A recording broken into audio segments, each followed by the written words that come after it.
विश्व व्यापार संगठन यानी अंतर्राष्ट्रीय स्तर पर वैश्विक व्यापार को नियंत्रित करने वाली संस्था। लेकिन बीते कुछ समय से जानकार इस संस्था के अस्तित्व पर प्रश्न चिन्ह लगा रहे थे, सवाल खड़े कर रहे थे। इन्हीं सवालों का जवाब देते हुए हाल ही में विश्व व्यापार संगठन ने एक नया समझौता किया है। भारत के लिए समझौते को बड़ी जीत बताया जा रहा है। आज इस वीडियो में हम इसी समझौते से संबंधित तमाम पहलुओं को समझने की कोशिश करेंगे। मेरा नाम है अक्षय और आपका स्वागत है दृष्टि IAS की इस नई वीडियो में। वीडियो शुरू करते हैं और सबसे पहले वीडियो की रूपरेखा को समझ लेते हैं, यानी उन बिंदुओं की बात कर लेते हैं जिनके माध्यम से हम अपनी चर्चा को आगे बढ़ाएंगे। तो वीडियो में सबसे पहले हम खबर यानी न्यूज़ को देखेंगे। इसके बाद ही जानने की कोशिश करेंगे कि जो हालिया समझौता है वो किस लिहाज से WTO के लिए महत्वपूर्ण है, विश्व व्यापार संगठन के लिए समझौता क्यों महत्वपूर्ण है। इसके अलावा इस समझौते में क्या क्या प्रावधान किए गए हैं, क्या क्या नियम बनाए गए हैं, उन्हें भी जानने की कोशिश करेंगे। किन किन बिंदुओं पर चर्चा की गई है ये भी जानेंगे और फिर उन बिंदुओं पर विस्तार से भी चर्चा करेंगे। इसके बाद अंत में निष्कर्ष पर बात करेंगे और साथ ही एक प्रश्न पर भी चर्चा करेंगे जिसे आप मेंस के स्तर पर सॉल्व करने की कोशिश कर सकते हैं। ये पूरा विषय सामान्य अध्ययन प्रश्न पत्र 2 से संबंधित है और आप इसे अंतर्राष्ट्रीय संबंध और भारत के हितों पर अन्य देशों की नीतियों और राजनीति के प्रभाव जैसे खंडों से जोड़कर देख सकते हैं। वीडियो शुरू करते हैं और सबसे पहले अपनी खबर देख लेते हैं। आज की हमारी खबर इकोनॉमिक टाइम्स से है। खबर है WTO agrees deals on fishing subsidies, food security and Covid vaccines. यानी WTO ने हाल ही में एक समझौता किया है, एक डील की है जिसमें 3 पहलू शामिल हैं। पहला फिशिंग सब्सिडी, दूसरा फूड सिक्योरिटी और तीसरा कोविड वैक्सीन। आज इस वीडियो में हम इन्हीं 3 पहलुओं को समझने की कोशिश करेंगे। चलिए सबसे पहले इस समझौते के महत्व को जान लेते हैं कि आखिर WTO के लिए समझौते की क्या अहमियत है, ये समझौता WTO के लिए किस लिहाज से महत्वपूर्ण है। तो जैसा कि हमने देखा, WTO यानी वर्ल्ड ट्रेड ऑर्गेनाइजेशन एक अंतर्राष्ट्रीय मंच है जो कि मुख्य तौर पर अंतर्राष्ट्रीय व्यापार संबंधी नियमों का निर्धारण करता है। पिछले 2.5 दशक से जब से इसका निर्माण हुआ है, यह वस्तुओं और सेवाओं के व्यापार संबंधी बाधाओं को कम करने की लगातार कोशिश करता रहा है। यानी वस्तुओं और सेवाओं को जो भी अंतर्राष्ट्रीय व्यापार होता है उनमें जो बाधाएं मौजूद हैं, ये संगठन, ये अंतर्राष्ट्रीय मंच उन बाधाओं को कम करने की कोशिश करता है। और यही वजह है कि इसने व्यापार युद्ध, अलग अलग देशों के बीच जो ट्रेड वॉर होते हैं, उन ट्रेड वॉर्स को कम करने में भी सफलता हासिल की है। लेकिन पिछले कई सालों से जानकार ये प्रश्न चिन्ह लगा रहे हैं, ये सवाल खड़ा कर रहे हैं कि मौजूदा समय में विश्व व्यापार संगठन एक अस्तित्व के संकट से गुजर रहा है। उनका मानना है कि मौजूदा समय में विश्व व्यापार की प्रासंगिकता पूरी तरह से समाप्त हो गई है। जानकारी कहते हैं कि विश्व व्यापार संगठन के जो सदस्य देश हैं वो संरक्षणवादी नीति अपना रहे हैं, प्रोटेक्शनिस्ट पॉलिसी अपना रहे हैं, सदस्य देश व्यापार प्रतिबंध लागू कर रहे हैं, टैरिफ में वृद्धि कर रहे हैं। इसके अलावा सीमा शुल्क और जो निर्यात शुल्क है इसमें बढ़ोतरी की जा रही है। और इन तमाम पॉलिसीज के कारण, इन नीतियों के कारण अंतर्राष्ट्रीय व्यापार में बाधा उत्पन्न हो रही है, इंटरनेशनल ट्रेड उसमें बाधा उत्पन्न हो रही है और विश्व व्यापार संगठन इन बाधाओं को रोकने में असफल रहा है। और इसी वजह से विश्व व्यापार संगठन का जो अस्तित्व है उस पर प्रश्न चिन्ह लगाए जा रहे हैं। इसके अलावा जो विश्व है वो बहुध्रुवीय होता जा रहा है, मल्टीपोलर होता जा रहा है और अलग अलग समूहों का निर्माण होता जा रहा है। दुनिया के अलग अलग देश अलग अलग समूहों में बंटते जा रहे हैं, जिसके कारण अंतर्राष्ट्रीय स्तर पर किसी भी एक सहमति पर पहुंचना काफ़ी मुश्किल हो गया है। अब WTO के साथ समस्या ये है कि यहाँ पर जो भी निर्णय लिए जाते हैं वो सहमति से लिए जाते हैं। जो भी सदस्य देश हैं उनकी सहमति ज़रूरी होती है किसी भी तरह का निर्णय लेने के लिए। और यही समस्या है कि पिछले 7 सालों से WTO के सदस्य देशों ने किसी भी बड़े समझौते पर हस्ताक्षर नहीं किए हैं। कोई भी बड़ा समझौता, किसी भी बड़े समझौते को लेकर इसके सदस्य देशों के बीच पिछले 7 सालों में सहमति नहीं बनी है। इसके अलावा कोविड-19 महामारी और इस महामारी के कारण आपूर्ति श्रृंखला बाधित हुई है और साथ ही रूस और यूक्रेन का जो युद्ध चल रहा है इसके कारण भी विश्व व्यापार संगठन को चुनौतियों का सामना करना पड़ रहा है। ऐसे में ये जो नया समझौता है जो WTO के सदस्य देशों के बीच हुआ है वो WTO के लिए काफ़ी महत्वपूर्ण माना जा रहा है, उसके अस्तित्व के लिए काफ़ी महत्वपूर्ण माना जा रहा है। यही समझौता है जो दर्शाता है कि अभी भी अंतर्राष्ट्रीय स्तर पर WTO अंतर्राष्ट्रीय व्यापार को गवर्न करने में सक्षम है। अभी भी WTO अंतर्राष्ट्रीय व्यापार को नियंत्रित कर सकता है। तो इसीलिए WTO के इस समझौते को उसके अस्तित्व के लिए महत्वपूर्ण बताया जा रहा है। अब बात करते हैं कि इस नए समझौते में आखिर क्या क्या बिंदु शामिल हैं, क्या क्या प्रावधान किए गए हैं। तो इस समझौते में मुख्यतः 3 पहलुओं पर बात की गई है, 3 पहलू शामिल किए गए हैं। वो है कोविड वैक्सीन पर पेटेंट छूट, मत्स्य पालन क्षेत्र की सब्सिडी और खाद्य सुरक्षा। इस समझौते में इन 3 बिंदुओं को लेकर बात की गई है। अब चलिए इन तीनों बिंदुओं पर विस्तार से चर्चा कर लेते हैं, इन तीनों बिंदुओं को विस्तार से समझ लेते हैं। सबसे पहले बात करते हैं कोविड वैक्सीन पर पेटेंट छूट के बिंदु की। तो बीते दिनों जब कोविड-19 महामारी अपने चरम पर थी और कोविड वैक्सीन का उत्पादन शुरू हो गया था, तो भारत और दक्षिण अफ्रीका ने जो विश्व व्यापार संगठन का ट्रिप्स समझौता है, ट्रिप्स समझौता यानी बौद्धिक संपदा अधिकार के व्यापार संबंधी पहलुओं का जो समझौता है, उस समझौते में छूट देने की बात की थी, उस समझौते में छूट देने का प्रस्ताव रखा था। वर्तमान समय में स्थिति यह है कि केवल वही कंपनियां वैक्सीन का उत्पादन कर सकती हैं जिनके पास इसका पेटेंट मौजूद है, जिसके कारण वैक्सीन उत्पादन में एक बाधा उत्पन्न होती है।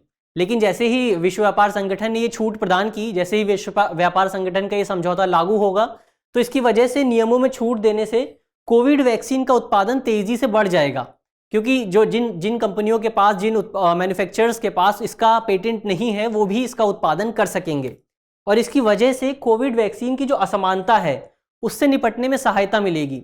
ऐसा देखा गया है कि कई जो अमीर देश हैं उनके पास आवश्यकता से ज़्यादा वैक्सीन मौजूद है, और जो गरीब देश हैं उनके पास आवश्यकता वाली वैक्सीन भी मौजूद नहीं है, यानी उनके पास इतनी वैक्सीन भी मौजूद नहीं है कि वो अपनी जनता को 2 डोज भी दे सकें। यानी इस तरह से एक वैक्सीन की असमानता की स्थिति पैदा हो गई है, और ये जो समझौता है ये इस असमानता की स्थिति से निपटने में हमारी मदद कर सकता है। अब इस समझौते के लाभ देख लेते हैं कि इस प्रावधान से हमें क्या क्या लाभ देखने को मिल सकते हैं। तो इसके कारण दवा कंपनियों का एकाधिकार समाप्त हो जाएगा, जो बड़ी दवा कंपनियां हैं उनकी मोनोपोली समाप्त हो जाएगी, और छोटे मैन्युफैक्चरर्स भी दवाओं का उत्पादन कर सकेंगे। जब दवाओं के उत्पादन में वृद्धि होगी तो इससे वैक्सीन की कीमत भी कम हो जाएगी और गरीब देशों तक भी ये वैक्सीन पहुंच सकेगी, जिसके कारण गरीब देशों तक वैक्सीन की पहुंच भी सुनिश्चित की जा सकेगी। तो ये तो हुए उसके लाभ। अब लेकिन कुछ जानकार इस पूरे प्रावधान की आलोचना भी कर रहे हैं। उनका कहना है कि बातचीत और वार्ता में इतना लंबा समय गुजर गया है कि अब इस पूरे प्रावधान की जरूरत ही नहीं रह गई। यानी उनका कहना है कि देश में, दुनिया भर में अब वैक्सीन मौजूद है और ये प्रावधान बहुत देरी से आया है। लेकिन ये प्रावधान एक बात स्पष्ट करता है कि WTO की जो निर्णयन प्रक्रिया है, जो किसी भी डिसीजन लेने की प्रक्रिया है WTO की, वो काफ़ी स्लो है, वो काफ़ी धीरे है, और ये WTO के अस्तित्व के लिए एक महत्वपूर्ण संकट हो सकता है। यानी आगे आने वाले समय में इस स्लो प्रक्रिया के कारण, इस धीमी प्रक्रिया के कारण WTO को चुनौतियों का सामना करना पड़ सकता है। तो ये तो हुई उसकी आलोचना की बात। अब दूसरे पहलू की बात कर लेते हैं, यानी मत्स्य पालन क्षेत्र की सब्सिडी से संबंधित क्या पहलू है। तो इसके तहत मछली पकड़ने पर सरकारों द्वारा जो सब्सिडी दी जाती है, उस मुद्दे को संबोधित करने की कोशिश की गई है। अब ये जो पूरा पहलू है वो इस लिहाज से भी महत्वपूर्ण है कि WTO में लगभग पिछले 20 वर्षों से इस तरह की सब्सिडी को समाप्त करने पर वार्ता की जा रही है, लेकिन अभी तक इस पर कोई भी डिसीजन नहीं लिया जा सका है। इस पूरे प्रावधान का प्राथमिक उद्देश्य मछली के स्टॉक को बनाए रखना और अत्यधिक दोहन, यानी मछली का जो स्टॉक है, जो संसाधन है, उसके अत्यधिक दोहन को रोकना है। लेकिन अब ऐसे में सवाल उठता है कि हमें इस तरह के प्रावधान की ज़रूरत क्यों पड़ी, इस समझौते की, इस पूरे प्रावधान की हमें ज़रूरत क्यों है। तो जैसा कि हम जानते हैं कि मछली हमारे भोजन का एक अभिन्न अंग मानी जाती है कई क्षेत्रों में। यह न केवल खाद्य सुरक्षा के लिए महत्वपूर्ण है, बल्कि इसे करोड़ों लोगों की आजीविका के एक साधन के रूप में, आजीविका के एक स्रोत के रूप में भी देखा जाता है। लेकिन ये अक्सर ये देखा गया है, पिछले कई समय से ये महसूस किया जा रहा है कि दुनिया भर में मछली का जो स्टॉक है वो लगातार कम हो रहा है। खाद्य और कृषि संगठन, जो कि संयुक्त राष्ट्र का एक संगठन है, इस संगठन के मूल्यांकन की माने तो दुनिया भर में जो 600 मछली स्टॉक मौजूद हैं, जहां पर मछलियों की मात्रा काफ़ी ज़्यादा है, उसमें से 33% स्टॉक या तो ख़त्म हो गए हैं या फिर ख़त्म होने की कगार पर हैं। यानी उनमें ज़्यादा, लगभग बहुत ही व्यापक स्तर पर कमी देखने को मिल रही है। अब ऐसा हो क्यों रहा है? ऐसा हो रहा है ओवर फिशिंग के कारण, यानी आवश्यकता से ज़्यादा मछली पकड़ने के कारण। ओवर फिशिंग न केवल पारिस्थितिक तंत्र को प्रभावित करती है, समुद्र के पारिस्थितिक तंत्र को प्रभावित करती है, बल्कि ये आगे आने वाले समय में खाद्य श्रृंखला को भी नुकसान पहुंचा सकती है। अब ऐसे में सवाल उठता है कि भारत समेत दुनिया भर में मत्स्य पालन क्षेत्र जब इतना लाभदायक नहीं है, इससे ज़्यादा लाभ नहीं मिलता है लोगों को, तब भी लोग इस क्षेत्र में शामिल क्यों होते हैं? वो लोग इस क्षेत्र में आते हैं क्योंकि सरकारों द्वारा उन्हें सब्सिडी प्रदान की जाती है, सरकार उन्हें सब्सिडी प्रदान करती है। भारत में भी 90 लाख से अधिक परिवार मत्स्य पालन में संलग्न हैं, मत्स्य पालन संबंधी गतिविधियों से जुड़े हुए हैं, और ये उनकी आजीविका का एक प्रमुख स्रोत है। साल 2018 में भारत सरकार ने छोटे मछुआरों को $277 मिलियन की सब्सिडी प्रदान की थी। हालांकि अब इस नए समझौते के लागू होने के बाद से भारत सरकार को अपनी सब्सिडी को चरणबद्ध तरीके से कम करना होगा। लेकिन अभी भारत के लिए एक बड़ी जीत कैसे है? भारत केवल अपने जो मछुआरे हैं उनको मिलियंस में ही सब्सिडी देता है, लेकिन कई देश ऐसे भी हैं, चीन और अमेरिका ऐसे देश हैं जो अपने मछुआरों को बिलियंस में सब्सिडी देता है, जिसके कारण जो मछली संसाधन है उसको ज़्यादा नुकसान पहुंचता है। तो ऐसे में जो इलीगल मत्स्य पालन है, जो इलीगल फिशिंग है, उसको एक तरह से रोका जा सकेगा। इसे भारत की एक बड़ी जीत के रूप में देखा जा रहा है। चलिए, ये तो हुआ मत्स्य पालन वाला बिंदु। अब अंत में खाद्य सुरक्षा वाले बिंदु पर बात कर लेते हैं। इस बिंदु पर क्या क्या प्रगति हुई है उसको समझ लेते हैं। तो इसके तहत वैश्विक खाद्य संकट के प्रभाव को कम करने पर सहमति व्यक्त की गई है। इसके अलावा सार्वजनिक स्टॉक होल्डिंग कार्यक्रमों के लिए WTO के जो सब्सिडी संबंधी नियम हैं उनमें छूट देने की भारत की जो मांग रही है, उस पर भी WTO के सदस्य देशों ने विमर्श करने की, बातचीत करने की बात को माना है। जो स्टॉक होल्डिंग कार्यक्रम होते हैं उन्हें ज़रूरतमंद लोगों को भोजन उपलब्ध कराने के उद्देश्य से शुरू किया जाता है। भारत सरकार ने भी इस तरह का एक PDS कार्यक्रम शुरू किया है, यानी सार्वजनिक वितरण प्रणाली संबंधी एक कार्यक्रम शुरू किया है।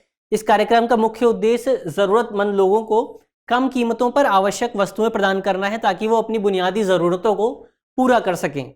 अब जो WTO के नियम हैं वो अलग अलग देशों को अपने गरीब नागरिकों को मदद करने हेतु भोजन उपलब्ध कराने की अनुमति देते हैं। यानी अगर कोई देश चाहे तो अपने उस देश के गरीब नागरिकों को भोजन उपलब्ध करा सकता है, अनाज दे सकता है।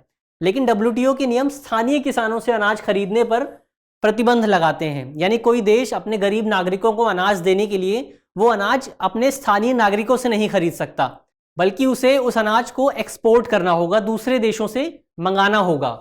लेकिन भारत पिछले कुछ समय से PDS जो कार्यक्रम है उसके लिए अपने किसानों से ही अनाज खरीदता रहा है। ऐसे में भारत को हमेशा से ये डर रहा है कि भारत की जो नीति है इसे अंतर्राष्ट्रीय स्तर पर चुनौती दी जा सकती है WTO के समक्ष। लेकिन अब भारत ने WTO के सदस्य देशों को इस नीति पर विचार करने और इस पूरी नीति को लेकर छूट देने के लिए राजी कर लिया है। ऐसे में इस नीति को भी भारत के लिए एक बड़ी जीत बताया जा रहा है। ये तो हुई खाद्य सुरक्षा की बात। अब अंत में निष्कर्ष की बात कर लेते हैं। निष्कर्ष के तौर पर हम क्या कह सकते हैं? तो हम कह सकते हैं कि दुनिया भर में भू राजनीति लगातार अस्थिर हो रही है, जिसके कारण WTO के लिए अपने कार्यों को सुचारू रूप से जारी रखना और भी मुश्किल और चुनौतीपूर्ण हो गया है।